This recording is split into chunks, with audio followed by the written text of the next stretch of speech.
podcast.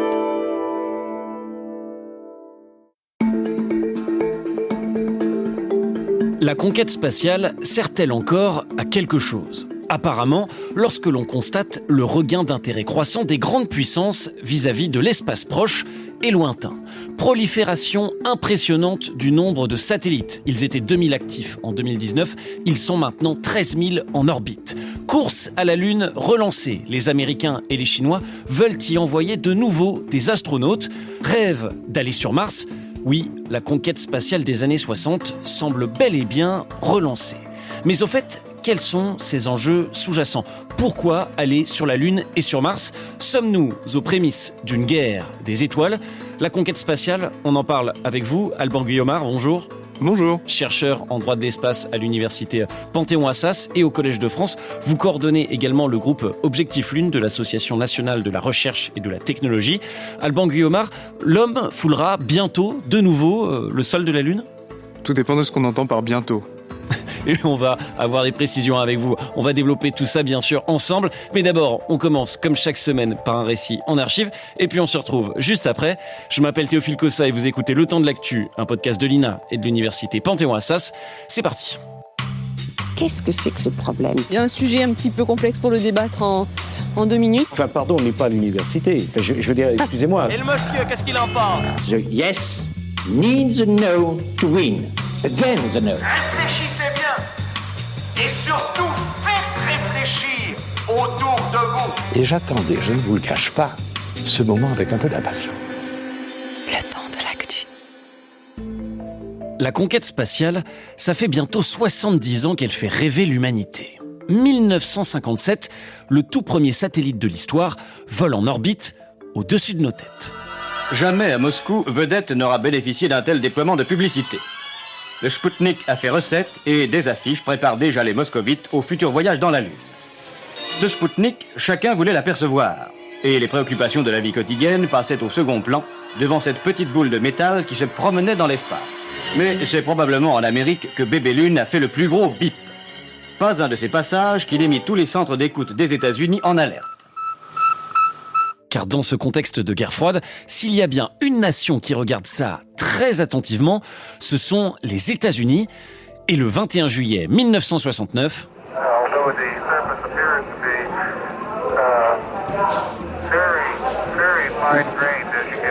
Apparemment, la surface est d'un grain de sable très fin, dit Armstrong. Voici le premier pas.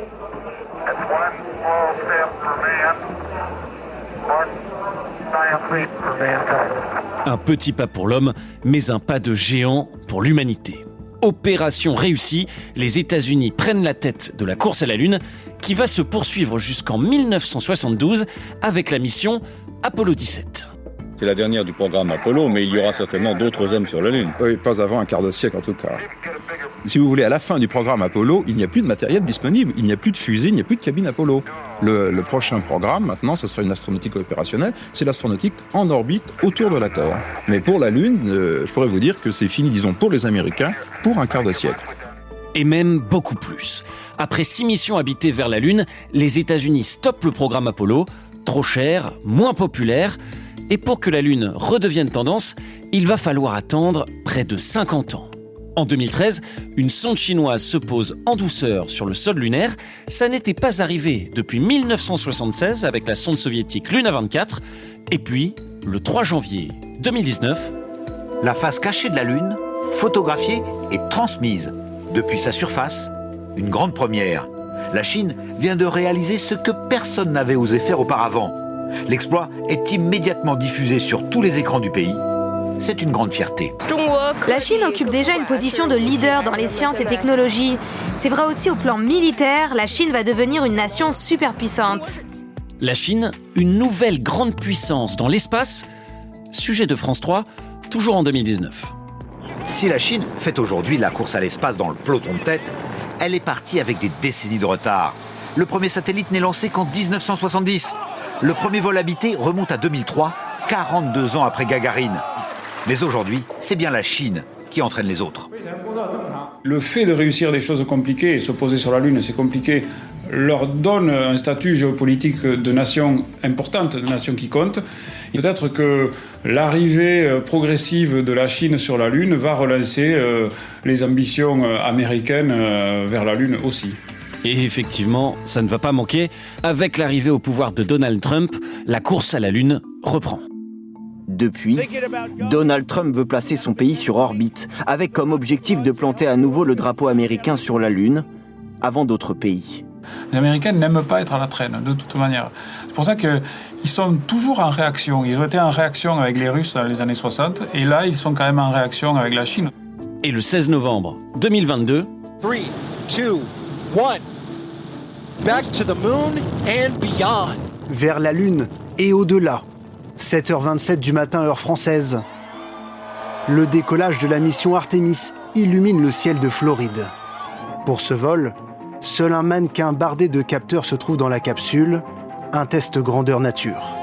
Objectif, envoyer de vrais astronautes en orbite pour 2024, puis reposer le pied sur la Lune d'ici 2026, avant d'y établir une base. Et si le calendrier a pris du retard, les objectifs américains et chinois ne bougent pas, fouler de nouveau le sol lunaire et si possible le premier. Mais au fait, pourquoi la Lune ? Réponse du directeur général de l'ESA, l'agence spatiale européenne, associée à la mission américaine Artemis, c'était en 2022. On y va pour rester. On va monter nos infrastructures, chercher des ressources, des minéraux, de l'eau, de l'oxygène, des énergies que nous pourrions produire à la surface de la Lune. Comprenez, y installer une base avant, pourquoi pas, d'aller sur Mars, le rêve, entre autres, d'un certain Elon Musk. En 2023, c'est au tour de l'Inde d'envoyer une sonde sur le sol lunaire, puis le Japon en 2024. Décidément, la Lune à la cote, mais ce n'est pas le seul enjeu spatial, loin de là, car la conquête de l'espace se joue aussi avec les satellites, sujet de France 2 en 2018. Michael Pence. Le ton du vice-président se veut martial, et son annonce historique. Le temps est venu d'écrire le prochain grand chapitre de l'histoire de nos forces armées, de préparer le prochain champ de bataille. Il est l'heure de la force spatiale des États-Unis d'Amérique. Une nouvelle armée spatiale, il ne s'agit pas d'envoyer des troupes dans le ciel ni des vaisseaux, mais des satellites. Pourquoi l'enjeu est-il stratégique ? Parce que les militaires sont dépendants de ces satellites pour observer les sites ennemis, intercepter les communications et guider les missiles. Une militarisation certes pas nouvelle, mais qui s'accélère. En témoignent les investissements et démonstrations de force dans ce domaine des États-Unis, de la Russie, de la Chine. Sujet de France 3 en 2019. Longtemps à la traîne, la France entend rattraper son retard dans un secteur très stratégique. Car aujourd'hui, sans satellite, tout s'arrête. Transport, communication, finances, opérations militaires. Les grandes puissances, elles, ont déjà mis au point des systèmes ultra perfectionnés.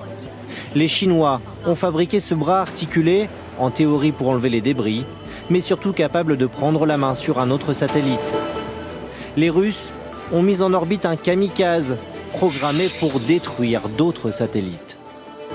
Le scénario le plus probable d'un affrontement entre puissances majeures commencerait par la privation de la puissance ennemie de ses capacités spatiales. Dixit, le commandant de l'unité Cosmos, le centre français de surveillance militaire de l'espace. Soit. En conséquence, la conquête spatiale semble relancée pour de bon. Mais au-delà du militaire, sert-elle vraiment à quelque chose ? Pourquoi aller sur la Lune, voire sur Mars ? Quels sont les enjeux sous-jacents ? Sommes-nous aux prémices d'une guerre des étoiles ? On en parle dans le temps de l'actu. Avec vous, Alban Guyomard. Déjà, pour commencer, peut-être une réaction au récit qu'on vient d'entendre ?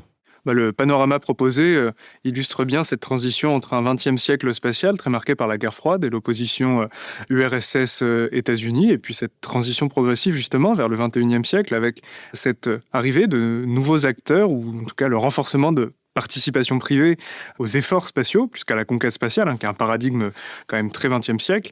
Et puis, vous l'avez bien dit, la cohabitation entre des enjeux d'exploration spatiale, lunaire, martien, sur le plus long terme, et puis les enjeux d'occupation orbitale, de multiplication des services donnés par les satellites depuis les orbites, et tous ces enjeux aussi de protection de ce patrimoine stratégique que sont les infrastructures orbitales. Avant d'évoquer la course à la Lune, l'exploration spatiale, parce que c'est quelque chose qui évidemment nous passionne, nous intrigue, nous, grand public. Une petite question, à vous le spécialiste en droit de l'espace. C'est le Far West, là-haut, c'est un peu une zone hors la loi ou c'est un petit peu encadré pour qu'on comprenne bien ? Non, c'est tout sauf un Far West. Il y a du droit de l'espace qui existe, qui comporte en réalité 2 dimensions aujourd'hui.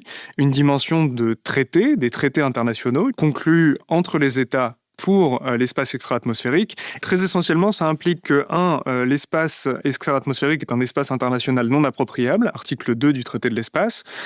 Comme les eaux internationales maritimes ? C'est un espace libre d'accès, non appropriable.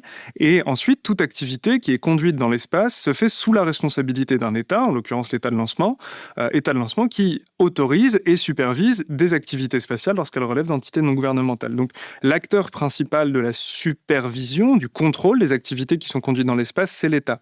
Donc on a ce droit international qui qualifie l'espace extra-atmosphérique et un droit des activités spatiales qui a pour relais essentiel l'État qui contrôle ses opérateurs spatiaux. Et on va développer tout ça, mais commençons peut-être d'abord parce que, je le disais, ce qui nous fait rêver, ce qui fait rêver beaucoup d'entre nous, ce qui a fasciné l'humanité le 21 juillet 1969 et après, des hommes qui marchent sur la Lune. Alban Guillaumard, vous nous avez un petit peu teasé en introduction quand est-ce que peut-être on reposera le pied sur la Lune. Je vais vous poser la question et puis vous demander pourquoi est-ce que les grandes puissances s'intéressent de nouveau à la Lune.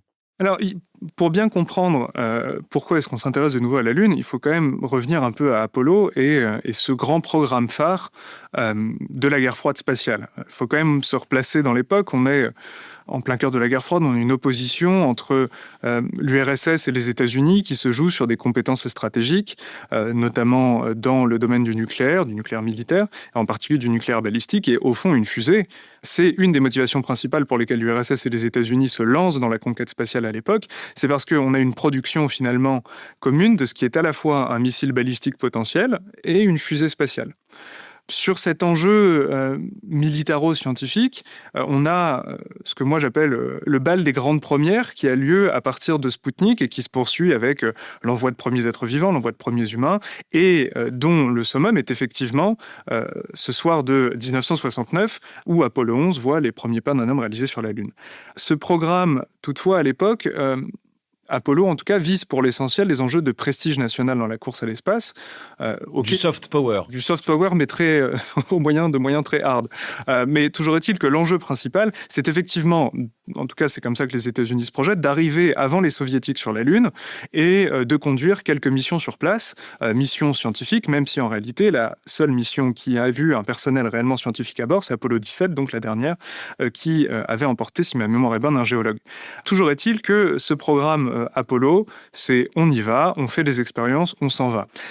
Ça a été dit dans votre récit documentaire, la caractéristique des programmes d'exploration lunaire du 21e siècle, c'est qu'a priori, le discours, et j'insiste sur ce plan-là, le discours tenu par les puissances spatiales sur ces ambitions, c'est on y va, on se pose et on essaie de développer une base lunaire en expansion durable, ou des bases lunaires en expansion durable. Donc c'est vraiment cette projection sur le temps long qui est affichée dans les discours sur ces nouveaux programmes d'exploration lunaire, et c'est ça la distinction principale. L'autre distinction aussi à faire, c'est que le programme Apollo est un programme états-unien qui est mené par les États-Unis d'Amérique avec des compétences américaines afin d'aller explorer la Lune pour le compte des États-Unis.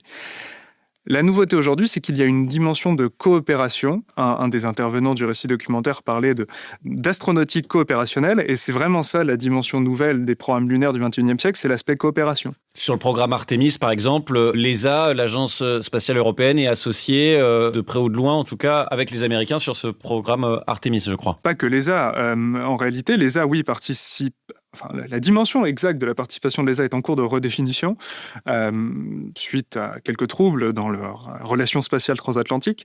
Mais même si on regarde le principal concurrent, en tout cas ce qui est affiché comme étant le principal concurrent de l'ambition américaine, à savoir le programme ILRS, donc International Lunar Research Station, qui est mené par la Chine et la Russie, là aussi on a une dimension de coopération puisque des partenaires sont ajoutés dans le cadre du programme ILRS. Donc des deux côtés, on a des partenaires associés au programme. Et ça, c'est vraiment une dimension intéressante, puisque si on regarde en définitive la carte du monde des partenaires Artemis et des partenaires au programme ILRS, on a une division pas inintéressante de ce qu'est la polarité de la géopolitique contemporaine. Je reviens sur la raison pour laquelle on va sur la Lune, notamment au XXIe siècle. Est-ce que, alors j'ai entendu construire une base, est-ce qu'il y a des ressources sur la Lune qui peuvent nous intéresser, du minerai, des ressources à récupérer ? Alors, la question de l'utilisation des ressources spatiales, en particulier les ressources lunaires, sans mauvais jeu de mots, c'est quand même une vieille lune de la conquête spatiale. C'est pas un sujet nouveau. En revanche, ce qui est vrai, c'est que sur les programmes lunaires aujourd'hui, qu'on parle des deux grands programmes ou même des autres, Chandrayaan 3, la mission indienne qui s'est posée à l'été 2023 sur la Lune, était une mission scientifique qui souhaitait étudier le sol lunaire. On a un intérêt pour la géologie lunaire. Pourquoi ? Parce que, effectivement, peut-être la Lune contient-elle des ressources, mais je pense qu'il faut vraiment démystifier le sujet et ne pas imaginer des sites miniers sur la Lune à moyen terme, ni même à long terme. On est plutôt sur ce qu'on appelle de l'ISRU, donc de l'In Situ Space Resources Utilization. C'est qu'on a potentiellement des ressources qui sont localement utilisables à des fins locales par les missions spatiales locales. Et c'est le cas en particulier d'une ressource qui se trouve au pôle sud de la Lune, une présence d'eau qui serait potentiellement utilisable comme eau, et à la fois pour ce qu'elle contient, à savoir de l'hydrogène et de l'oxygène, ce qui peut potentiellement être utile pour des carburants pour fusées. Mais cette utilisation des ressources spatiales, en tout cas, n'est pas du tout celle qu'on imagine ou qu'on peut lire parfois d'une utilisation massive des ressources à des fins terrestres. Je sais qu'il y a tous les enjeux autour de l'utilisation notamment de l'hélium-3 pour la fusion nucléaire. Encore faut-il savoir l'utiliser avant de vouloir le ramener. Mais en tout cas, oui, la géologie de la Lune et ce qu'elle contient, le contenu de son sol, sont l'objet d'attention stratégique de la part des puissances spatiales actuelles. Et quant au calendrier, alors est-ce que vous pourriez nous donner un calendrier crédible ? Parce qu'on l'a entendu, les calendriers annoncés par la Chine, par les US, par la NASA, par SpaceX sont en général très optimistes. Les délais ne sont jamais tenus. Ces prévisions optimistes, d'ailleurs, c'est pas nouveau. Écoutez, l'ancien ministre de l'équipement, du logement, du transport et de l'espace, Paul Killies, en interview sur FR3, c'était en 1991. Dans les grandes dates de ces programmes internationaux, il y aura vers 2010 ce que j'appellerais la colonisation de la Lune. Très certainement. Les Américains... Le premier pas d'un Français sur la Lune, c'est pour quand ? Disons dans la première décennie du XXIe siècle. Et ensuite, il y aura ce qu'on appelle la colonisation de la Lune, avec une station qui sera sur la face cachée de la Lune. Et ensuite, on partira probablement de la face cachée de la Lune, d'une orbite lunaire, pour aller sur Mars par un voyage de 3 semaines environ. Des prévisions optimistes, mais cela dit, Paul Killies, il n'avait pas forcément complètement tort, en tout cas pas surtout. On ambitionne bien de construire une base sur la Lune et elle pourrait nous servir, alors ça c'est dans un second temps, on l'a compris, elle pourrait nous servir de base pour aller sur Mars. Je reviens sur le calendrier. On nous annonçait bientôt des nouveaux hommes sur la Lune. C'est quand bientôt ? Sur la question du calendrier, sur le bientôt pour les hommes sur la Lune, sans doute de façon prudente, la décennie 2030. D'accord. A priori, au cours de la décennie 2030, on peut penser les premiers pas de missions habitées sur la Lune. Quant à leur nationalité, joker. Mais, oui, ça va se jouer entre les États-Unis et la Chine. Voilà. En revanche, ce qui est intéressant sur cette dimension du calendrier, c'est que j'ai toujours été fasciné par l'utilisation du futur simple par les décideurs politiques en matière spatiale ou par, en tout cas, les programmes spatiaux en général. Parce qu'en fait, c'est quand même une vieille leçon de la programmation spatiale que de savoir que les programmations trop optimistes, que ce soit en termes de contenu ou en termes de calendrier, sont rarement tenues. Si vous preniez les annonces qui étaient faites avant même les premiers succès du programme spatial américain pendant la guerre froide, on nous annonçait des stations orbitales, on nous annonçait des hôtels sur la Lune à l'horizon des années 2000. Il faut vraiment se méfier de cette projection permanente, mais qui est liée tout simplement au fait qu'en fait, le spatial stimule les imaginaires et est alimenté aussi par des imaginaires spatiaux, ceux de la science-fiction au pluriel, les imaginaires de la science-fiction spatiale, et également par une certaine tendance à la projection futuriste optimiste de la part des programmateurs. En tout cas, je pense qu'il serait plus prudent de généraliser l'utilisation du conditionnel dans les politiques spatiales plutôt que celle du futur simple. Autre corps céleste dont on rêve de fouler le sol, je pense bien sûr à Mars. Là aussi, c'est sérieux. Et pourquoi faire ? On le sait, c'est le rêve, entre autres, d'Elon Musk. Musk qui, quoi qu'on en pense, a révolutionné la conquête spatiale. On écoute cet archive de mai 2012 et puis on en parle. Voici la fusée Falcon 9 lors de son dernier vol d'essai. Demain, c'est elle qui livrera le ravitaillement de la Station spatiale internationale. Et pour la première fois, ce n'est pas la NASA qui sera aux commandes, car cette fusée ne lui appartient pas. Ce vol sera un vol privé, le premier de l'histoire de la conquête spatiale. C'est Elon Musk, un milliardaire d'Internet qui a déboursé 100 millions de dollars pour s'offrir son propre lanceur spatial. Si l'arrimage se déroule comme prévu, nous serons donc les premiers constructeurs privés à réussir ce défi. Mais surtout, je pense que cela marquera le début d'une nouvelle ère de l'exploration spatiale. On peut dire qu'Elon Musk, il a révolutionné la conquête spatiale, Alban Guillemard ? Sans doute, en tout cas, il a contribué, enfin, il est plutôt l'incarnation d'un thème politique et économique à partir des années 2000, qui est quand même celui du New Space, de la nouvelle économie spatiale. J'entendais le journaliste dans l'archive diffusé à l'instant qui expliquait que la NASA n'était pas aux commandes, sans doute, mais en tout cas, la NASA était sans doute au chéquier. Ouais. Et il ne faut pas oublier que cette nouvelle économie spatiale repose aussi beaucoup sur de l'investissement public, et même sur en réalité, une décision publique. Le discours qu'on a régulièrement sur le New Space, donc la nouvelle économie spatiale, c'est-à-dire ce qui est généralement défini comme l'émergence à la fois de nouveaux acteurs privés dans le domaine de l'industrie spatiale et comme des nouvelles modalités de conduire des programmes spatiaux, modalités publiques-privées, enfin bref.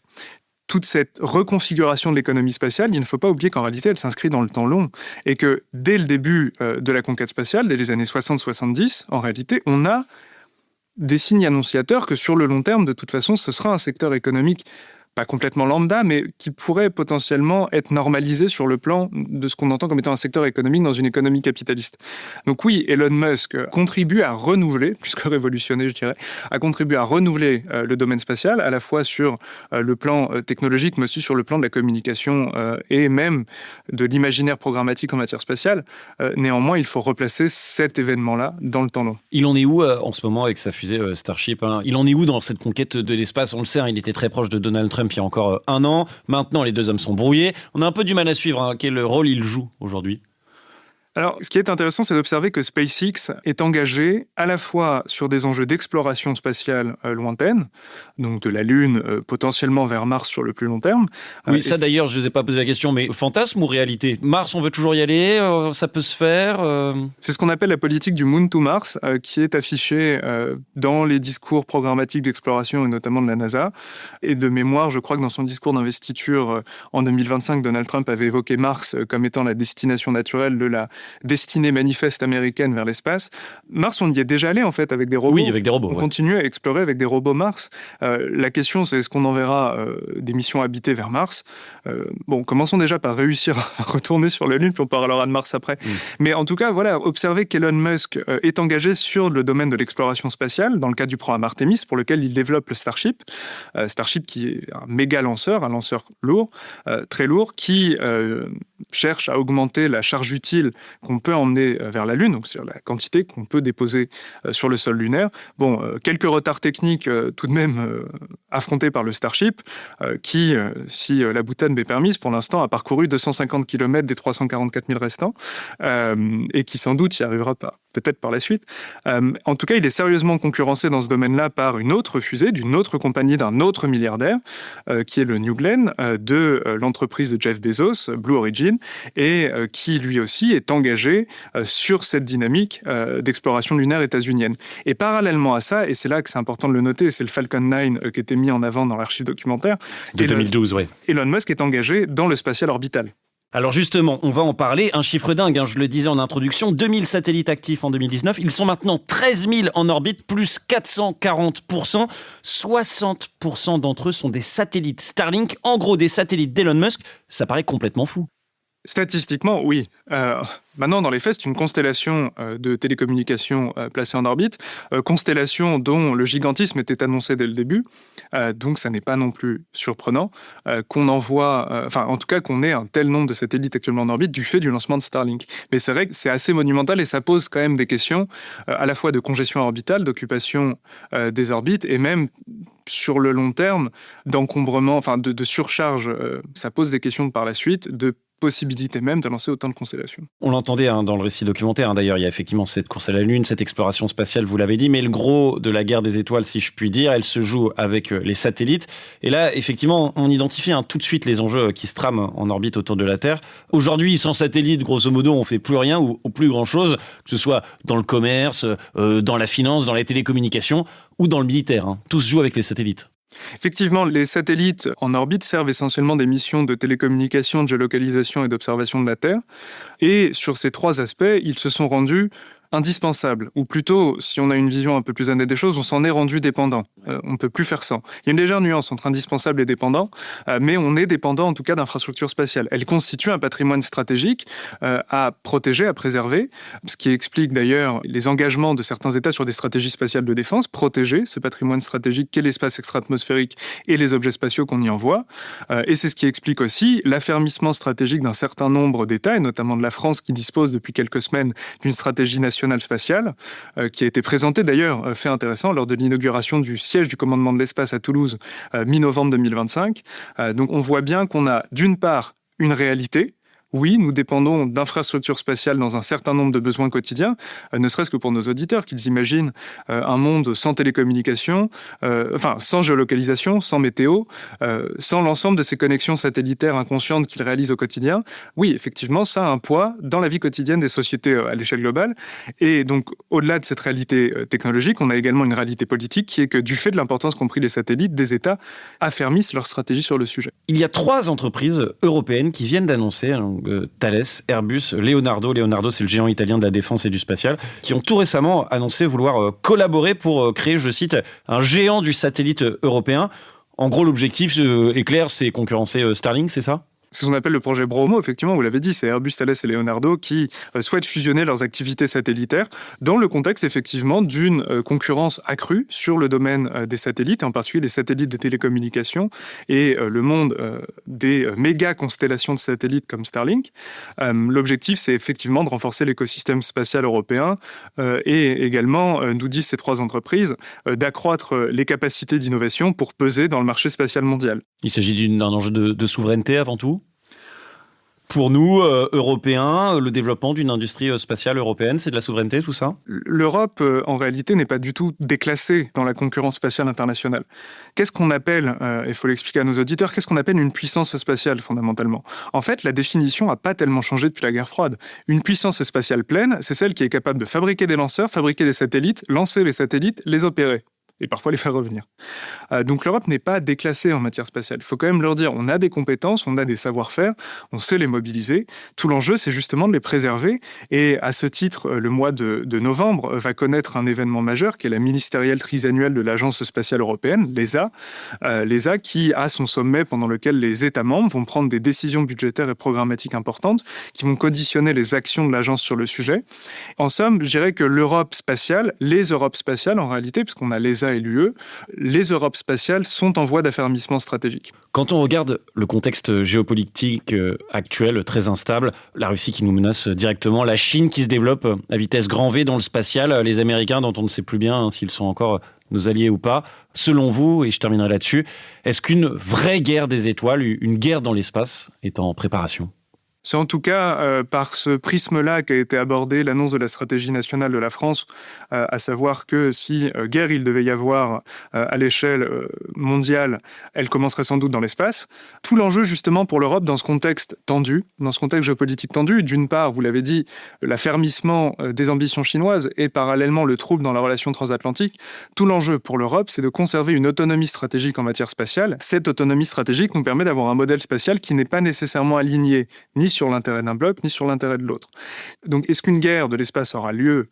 Je ne sais pas, très honnêtement, mais l'enjeu principal, c'est d'observer qu'il sera alors important que l'Europe dispose de ses propres capacités pour agir en orbite.